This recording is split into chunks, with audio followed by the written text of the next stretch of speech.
Frères, sœurs, bienvenue dans cette nouvelle matinée. Ici, en France, beaucoup commencent la journée avec le café, le journal ou les actualités. Mais toi, en cet instant, tu choisis autre chose. Tu choisis de t'arrêter, de te recueillir, de donner tes premières pensées au Seigneur. Ce choix n'est pas banal. Il est le signe que ton âme a soif de plus, qu'elle désire rencontrer Dieu avant que le monde n'impose son rythme. Chaque matin est bien plus qu'une routine. C'est un signe du ciel. Lorsque tu ouvres les yeux, que tu respires, que tu entends cette prière, sache que Dieu te rappelle « Je ne t'ai pas oublié ». Je renouvelle mon alliance avec toi aujourd'hui. Peut-être as-tu connu une nuit lourde, pleine d'inquiétudes ou de pensées troublantes. Peut-être, au contraire, ton cœur est léger. Quelle que soit ta condition, tu es ici parce que Dieu voulait que tu entendes sa voix. Rien n'est dû au hasard. Chaque souffle de ce matin est un don. Chaque rayon de lumière qui traverse ta fenêtre est un rappel silencieux. Le Créateur t'offre encore un jour de vie. La France a traversé des siècles de foi et de doute, de cathédrales bâties pour le ciel et de générations en quête de sens. Ce matin, tu te tiens dans cette histoire. Comme des millions d'âmes avant toi, tu as choisi de commencer le jour non pas avec tes propres forces, mais avec la présence de Dieu. Et cela change tout. Avant que ton téléphone ne sonne, avant que ton emploi du temps ne s'impose, écoute cette voix douce. Repose-toi sous mon ombre, viens à moi, avant d'aller vers le monde. Aujourd'hui, je t'invite à une expérience différente. Non pas courir, non pas subir, mais accueillir. Accueillir la tendresse de Dieu, accueillir sa paix, accueillir son regard sur ta vie, car chaque matin est une résurrection. Hier est passé, avec ses erreurs, ses poids, ses fatigues. Aujourd'hui commence, et il s'ouvre comme une page blanche. Sur cette page, le Seigneur veut écrire miséricorde, espoir, direction et bénédiction. Avant que Paris ne s'éveille, avant que les cloches des villages ne sonnent l'heure, avant que les pas pressés ne remplissent les rues, il y a ce moment de silence. Dans ce silence, la parole de Dieu descend comme une rosée légère sur ton âme. Écoute ces paroles de l'Évangile selon Matthieu, chapitre 6, verset 33. « Cherchez d'abord le royaume de Dieu et sa justice, et tout le reste vous sera donné par surcroît. » Ces mots de Jésus, prononcés sur une colline de Galilée il y a 2000 ans, résonnent encore aujourd'hui dans nos vies françaises modernes. Ils traversent les siècles et viennent jusqu'à ton oreille ce matin. Chercher d'abord, cela veut dire quoi concrètement? Cela veut dire que, avant de t'inquiéter pour ton emploi, tes factures, tes études ou tes projets, tu places Dieu au centre. Cela veut dire que dans une société où l'on court après la réussite, la performance et les apparences, toi, tu choisis de commencer autrement, par l'écoute, la prière et la confiance. Dans les campagnes françaises, les anciens disaient « on laboure le champ avant d'espérer la récolte ». La parole de Jésus reprend cette sagesse simple. Si tu places ton cœur dans le bon ordre, le reste suivra. Le royaume de Dieu, ce n'est pas un lieu lointain ou inaccessible. C'est une réalité intérieure, un état de ton âme qui vit sous le regard du Père. Chercher le royaume, c'est décider chaque matin « Seigneur, je veux marcher dans ta lumière aujourd'hui ». Et sa justice, elle n'est pas une règle dure qui écrase. Elle est la beauté de l'amour en action. Elle se manifeste quand tu pardonnes, alors que tu aurais pu condamner, quand tu encourages, alors que tu aurais pu ignorer, quand tu tends la main, alors que tu aurais pu détourner le regard. Alors Jésus ajoute une promesse. Tout le reste vous sera donné. Il ne dit pas « peut-être », il ne dit pas « si tu es parfait », il dit « sera ». Une certitude. Cela inclut tes besoins matériels, cela inclut ta santé, tes relations, tes choix.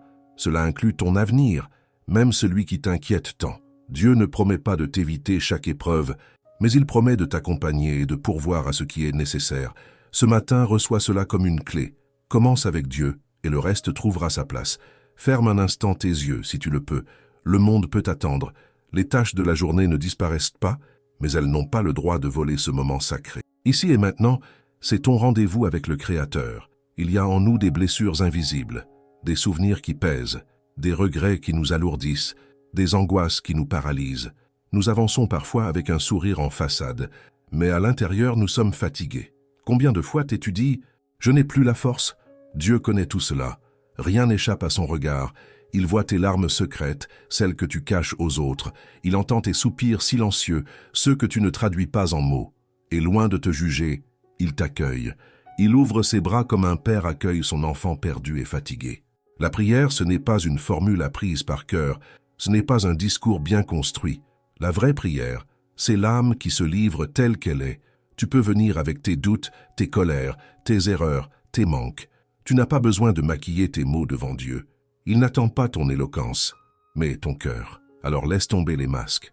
Entre dans la vérité de ton âme. Dis-lui simplement, « Seigneur, je viens à toi comme je suis, avec mes faiblesses, mes hésitations, mes échecs, mais je viens, car je sais que seul ton amour peut me relever. » Ce matin, tu n'as pas besoin d'être parfait pour prier. Tu n'as pas besoin d'avoir tout compris. Tu n'as même pas besoin d'avoir des mots justes. Dieu comprend ton silence. Il lit dans tes pensées. Il interprète même tes soupirs. Souviens-toi de cette promesse de Jésus. « Venez à moi, vous tous qui êtes fatigués et chargés, et je vous donnerai du repos. » Matthieu 11, 28. Le repos dont parle le Seigneur n'est pas seulement physique, c'est un repos intérieur, une paix profonde qui te libère de tes inquiétudes. Aujourd'hui, choisis de déposer tes fardeaux aux pieds de Dieu. Imagine-les comme des pierres lourdes que tu portais dans ton sac. Une à une, tu les déposes devant lui, et tu sens ton dos s'alléger, ton souffle devenir plus libre, ton cœur battre avec plus de confiance. La prière est ce lieu secret où l'âme respire enfin, là où le bruit s'éteint et où la voix de Dieu se fait entendre, là où la nuit intérieure se transforme en matin lumineux. Seigneur Tout-Puissant, en ce matin nous venons devant toi avec tout ce que nous sommes. Nous ne voulons rien cacher, car nous savons que tu connais déjà les secrets de notre cœur. Tu vois nos joies comme nos blessures, nos réussites comme nos chutes. Et malgré tout, tu continues à nous aimer avec fidélité.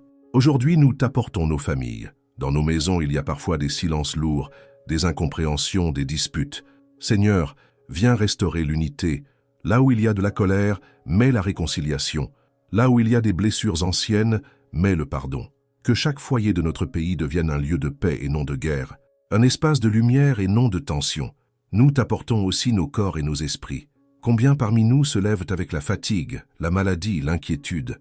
Seigneur, toi qui es le médecin des médecins, pose ta main sur ceux qui souffrent, redonne force à celui qui est épuisé, apaise les pensées de celui qui est angoissé, relève celui qui ne croit plus en l'avenir. Nous prions pour ceux qui, ce matin, doivent aller travailler avec un cœur lourd. Tu connais le poids des responsabilités, la peur de l'incertain, la fatigue des longues heures. Seigneur, transforme leur labeur en mission. Que leur travail devienne non pas seulement un gagne-pain, mais une offrande où ton nom est honoré par leur fidélité et leur persévérance. Nous t'apportons également notre pays, la France. Seigneur, toi qui as conduit ce peuple à travers les siècles, toi qui as inspiré des bâtisseurs de cathédrales, des porteurs de l'Évangile, regarde notre nation aujourd'hui. Là où la foi semble s'éteindre, rallume une flamme. Là où l'indifférence domine, fait naître une soif de vérité. Là où règne la division et la peur, répand ton amour qui unit et qui libère. Seigneur, étends ta main sur nos villes, nos villages, nos campagnes. Bénis les familles modestes, les étudiants en recherche d'avenir, les personnes âgées parfois oubliées, les enfants qui grandissent dans un monde troublé. Mets des anges autour d'eux pour les protéger. Et fais de ton Église en France un phare au milieu de la nuit, une maison ouverte pour les cœurs fatigués. Enfin, Seigneur, nous t'apportons nos luttes intérieures. Tu sais combien il est difficile de garder la foi quand les réponses tardent, quand les prières semblent rester sans écho. Mais ce matin, nous choisissons de t'honorer malgré nos doutes. Nous choisissons de dire, Seigneur, je crois, aide mon incrédulité, car même une petite flamme de foi suffit pour illuminer la nuit. Bien-aimés frères, bien-aimées sœurs, si tu es resté jusqu'ici, sache que ce n'est pas une coïncidence. Dieu t'a gardé attentif parce qu'il voulait planter une semence particulière dans ton cœur ce matin. Avant de nous quitter, je veux que tu retiennes cette vérité. Celui qui demeure sous l'abri du Très-Haut repose à l'ombre du Tout-Puissant. Ces mots du psaume 91 ne sont pas de simples paroles anciennes. Ils sont une promesse vivante. Cela veut dire que, quelles que soient les épreuves de ta journée, tu n'es pas seul. L'ombre de Dieu te couvre, sa main te protège, son regard veille sur toi. Alors, marche aujourd'hui avec cette certitude, avec cette « tu es entouré ». Même si tu traverses des rues pleines de bruit, même si tu t'assieds au bureau devant des responsabilités lourdes, même si tu rentres chez toi avec des inquiétudes, souviens-toi, tu es sous l'ombre du Tout-Puissant. Maintenant, je voudrais te proposer un geste simple mais puissant. Écris dans les commentaires cette phrase « J'habite sous l'ombre du Très-Haut ». Écris-la comme un acte de foi, comme une déclaration publique. Peut-être qu'un autre lecteur, en voyant tes mots, sera fortifié. Ton témoignage peut devenir un flambeau pour quelqu'un d'autre. Et si ce moment de prière et de méditation a touché ton cœur, je t'invite à aller plus loin. Abonne-toi à cette chaîne. Ce n'est pas seulement une action technique, c'est une manière de dire « oui, je veux continuer à marcher dans cette communion ». Active la cloche pour que chaque matin, tu sois rappelé à ton rendez-vous divin. Tu peux aussi devenir membre de cette communauté. Ton soutien permettra à ce message d'espérance de continuer à se répandre, d'atteindre d'autres foyers, d'autres âmes fatiguées qui ont besoin de lumière. Ensemble, nous construisons un autel spirituel qui dépasse les frontières. Avant de terminer, laisse-moi prier une dernière fois pour toi. Seigneur, je t'élève cette personne qui a écouté jusqu'au bout. Tu connais ses luttes, ses espérances, ses projets. Étends sur elle ton manteau de paix. Couvre sa maison de ta protection. Remplis son cœur de ton esprit. Qu'elle marche aujourd'hui avec assurance, sachant que toi, le Dieu vivant, tu es à ses côtés. Nous t'en remercions, Père, au nom précieux de Jésus-Christ. Amen. Bien-aimé, merci d'avoir consacré ce temps. Que cette journée soit marquée non pas par la peur, mais par la foi, non pas par la fatigue, mais par la force de l'esprit. Et souviens-toi toujours, tu habites sous l'ombre du Très-Haut. À très bientôt pour une nouvelle prière, un nouveau moment de communion. Que Dieu te bénisse abondamment.